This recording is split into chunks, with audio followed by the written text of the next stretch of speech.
బృహత ఆరాధనలో పాల్గొంటున్న అందరికీ కూడా వందనాలు తెలియజేస్తూ ఉన్నాం. దేవునికి స్తోత్రం.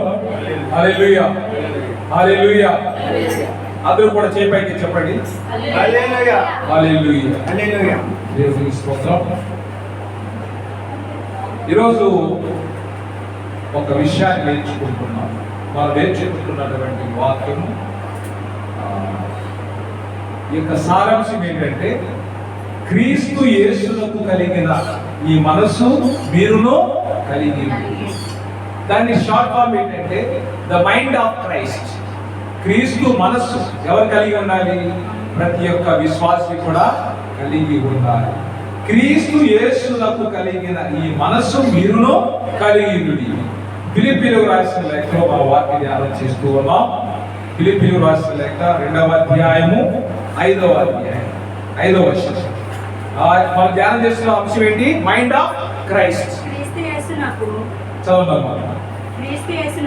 క్రీస్తు యేసునకు కలిగిన ఈ మనస్సు మీరును కలిగిరుడి. షార్ట్ ఫామ్ ఏంటి?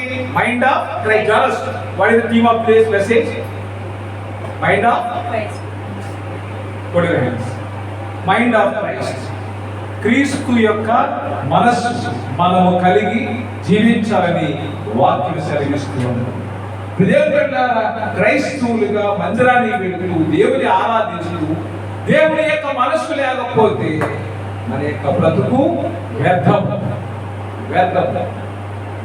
ఎన్నాళ్ళు జీవించినా, ఎంత సంపాదించినా, ఎంత కూడబెట్టినా అంతా కూడా వ్యర్థం.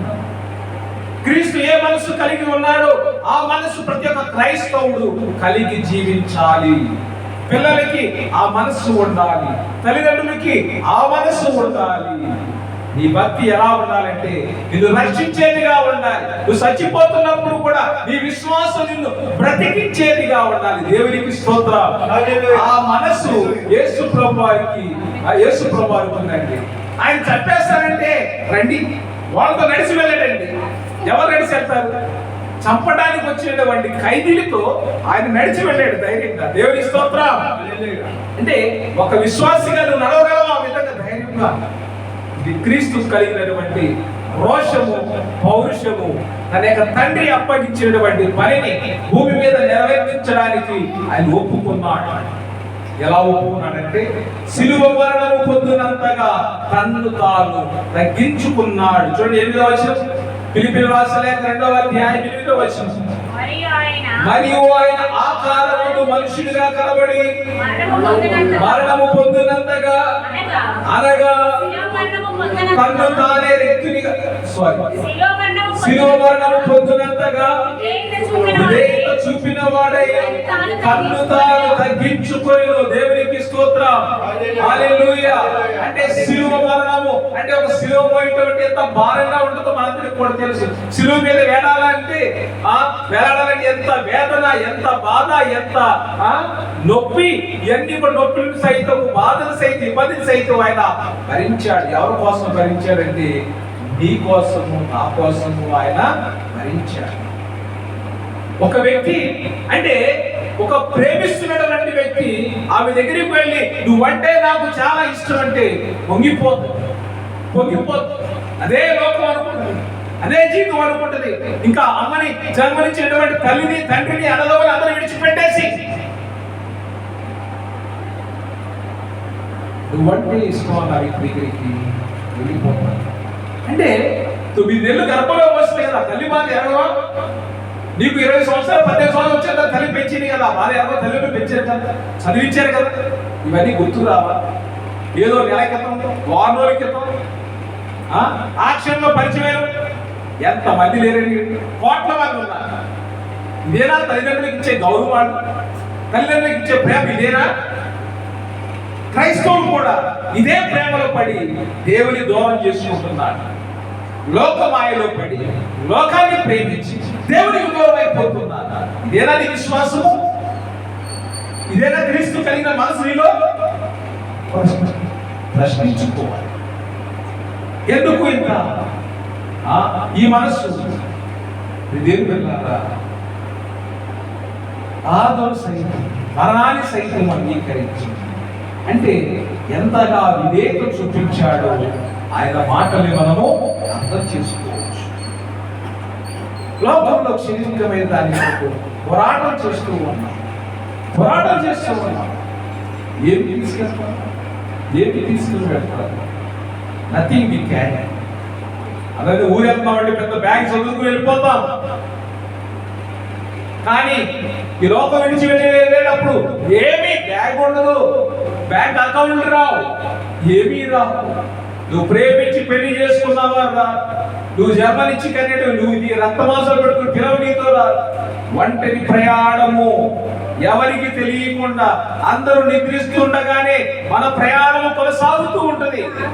భయంకరమైన దుర్దినాల్లో ఉన్నాము. దేవుని బిడ్డలారా, జీవితాలను సరి చేసుకోవడానికి దేవుని యొక్క వాక్యం ఏం చేస్తుందంటే నన్ను పోలి నడుచుకోవడానికి వాక్యం సెలవిస్తున్నది. ప్రభువారు శిలువ మరణము పొందినంతగా విధేయత చూపించాడు. పిల్లలు తల్లిదండ్రుల మాట వినాలి, టీచర్ల మాట వినాలి. విధేయత ఒబీడియన్స్ కదండి. అంతేగాని పిల్లలు కొట్టావు, నువ్వు ఎందుకు కొట్టావు అని టీచర్ మీద దాడి పడుతున్నారు.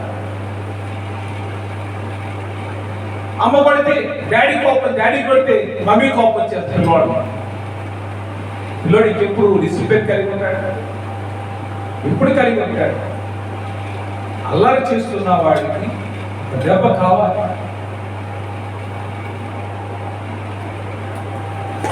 భయం ఉండాలి. ఈరోజు క్రీస్తు చేస్తున్నాం. ఏ మనసు కలిగిందండి? ఆయనకి ఏ మనసు కలిగింది? ఆయన యొక్క సుగుణాలు ఏంటి అని ఒకసారి చూస్తే మత్తయి సువార్త 11వ అధ్యాయము 29వ వచనం. క్రీస్తు యేసుకు ఎలాంటి మనసు కలిగిందో మనం చూస్తూ ఉన్నాము.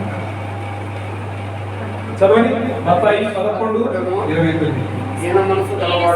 నేను సాత్వికుడును దీన మనసు గలవాడును కనుక మీ మీద నా కాడి ఎత్తుకొని నా యొద్ద నేర్చుకొనుడి, అప్పుడు మీ ప్రాణమునకు విశ్రాంతి దొరుకును. నేను సాత్వికుడును. తర్వాత ఏమన్నారు? నేను సాత్వికులను దీన మనస్సు గలవాడను. నేను సాత్వికులను దీన మనస్సు గలవాడను. మీరు ఇప్పుడు నా దగ్గరికి రండి, విశ్రాంతి తీసుకోమంటున్నాడు. Come and relax. అంటే ఎక్కడికి వెళ్తున్నాము? మనం రిలాక్స్ కోసం ఎక్కడికి వెళ్తున్నాము?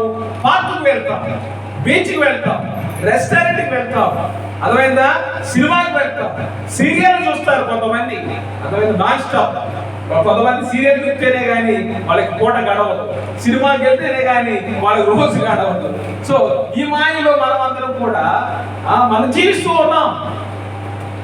సో ఆయన ఏమన్నాడు ఇక్కడ? మత్తయి సువార్త 11:29 ఏమన్నారంటే, రండి నా దగ్గరికి, మీకు విశ్రాంతి, రెస్ట్ తీసుకోవడానికి రమ్మంటున్నాడు. అర్థమైందా? అంతేగాని ఎక్కడికో వెళితేనో నీకు రెస్ట్ రాదండి.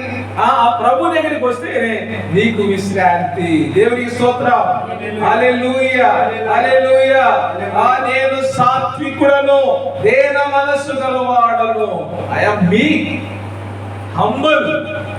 అంటే తను తగ్గించుకున్నాడు యేసు ప్రభువారు. నేను సాత్వికుడను, దీన మనస్సు గలవాడు. నువ్వు ఎందుకు ఇంత మొయ్యలేని భారాన్ని మోస్తున్నావు? నా ఎదుట నేర్చుకో.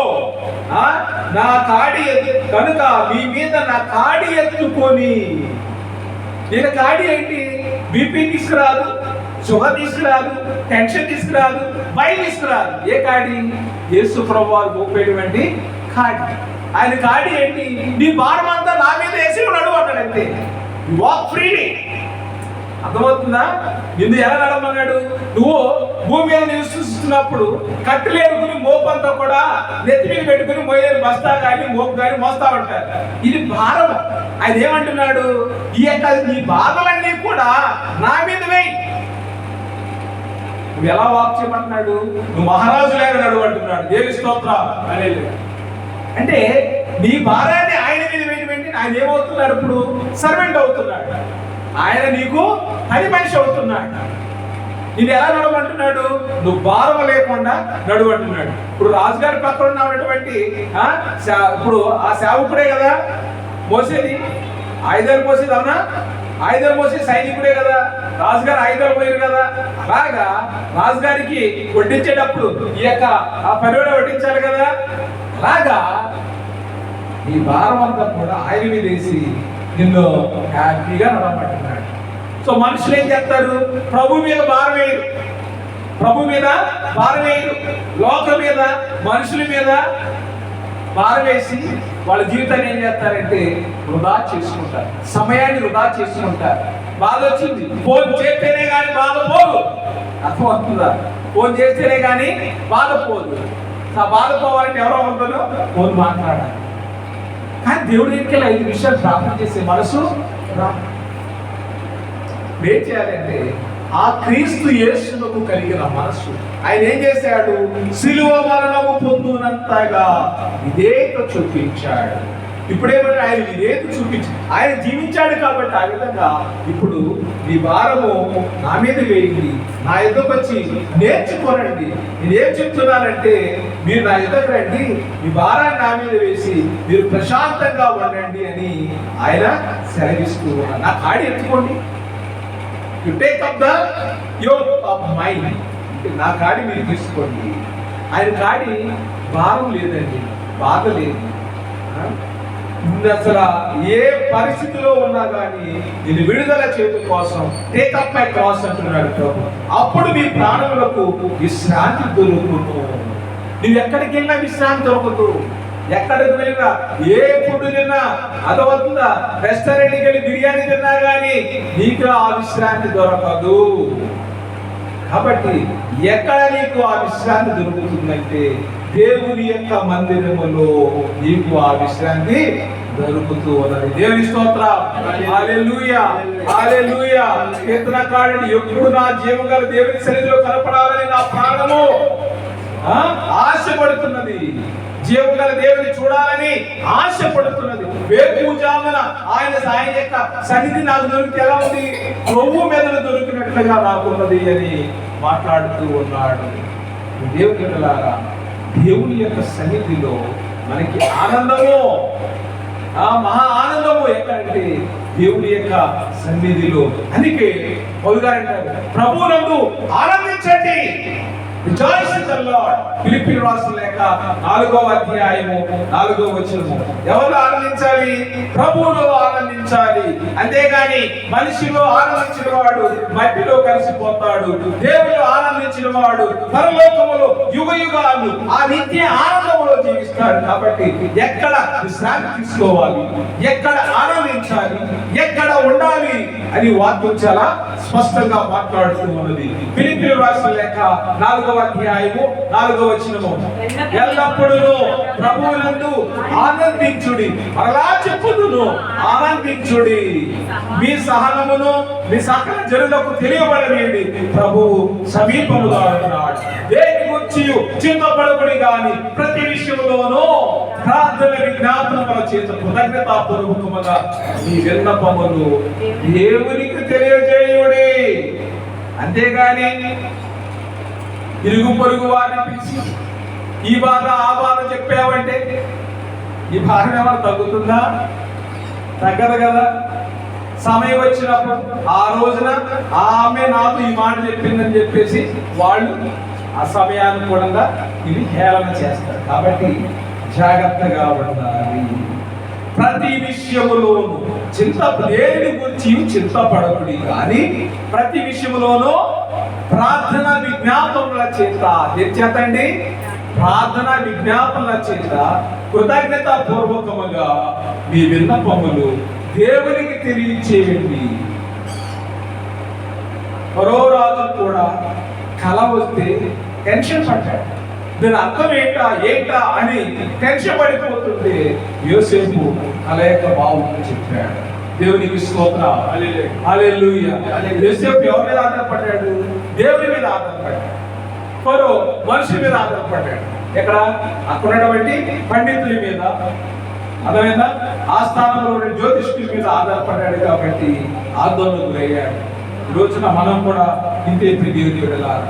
ప్రతి విషయములోనూ కృతజ్ఞతాపూర్వకముగా మనము దేవునికి తెలియజేయాలి. విజ్ఞాపనని కూడా అప్పుడు ఏం జరుగుతుంది? సమస్త జ్ఞానములకు మించిన దేవుని సమాధానము యేసుక్రీస్తు వలన మీ హృదయములకును మీ తలంపులకును కావలియుండును.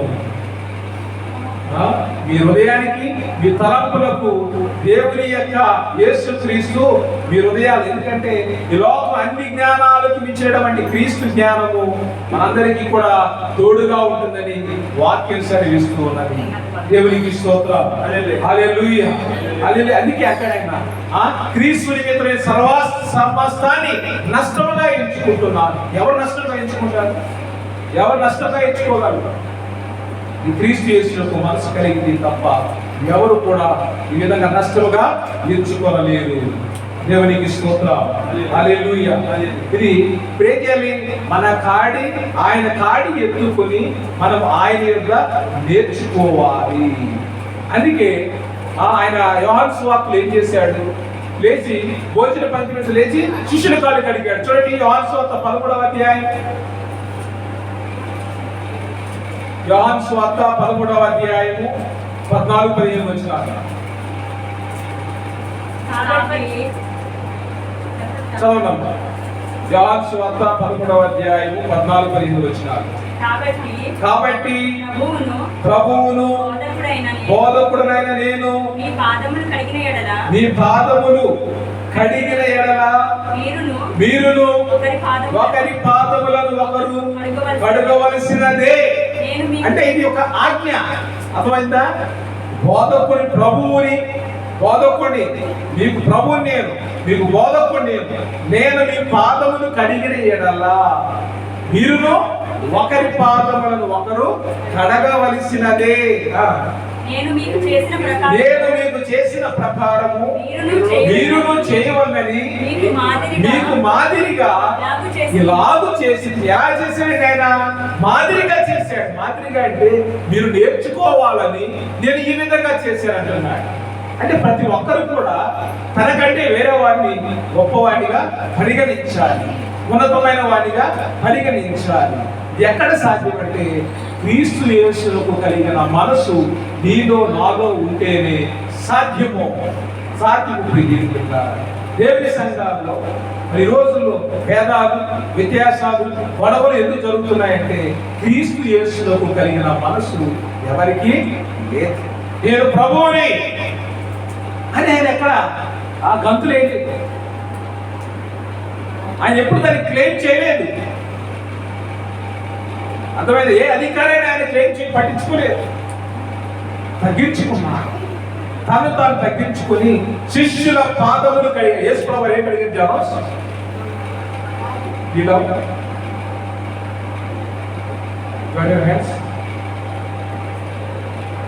యేసు ప్రభువు ఎవరి పాదాలు కడిగారు? శిష్యుల పాదాలు. ఆయన ఎవరు? బోధకుడు, ప్రభు. అంటే ఆ స్థానంలో ఉన్నప్పటికీ తగ్గించుకుని వచ్చి శిష్యుల పాదాలు కడిగారు. అంటే శిష్యుడు బోధకుడి, గురువు కంటే గొప్పవాడి కాదు వాక్యం సెలవిస్తుంది. సేవకుడు యజమాని కంటే గొప్పవాడి కాదు. ఆ విధంగా ఆయన భోజన పంక్తి నుంచి లేచి వారి యొక్క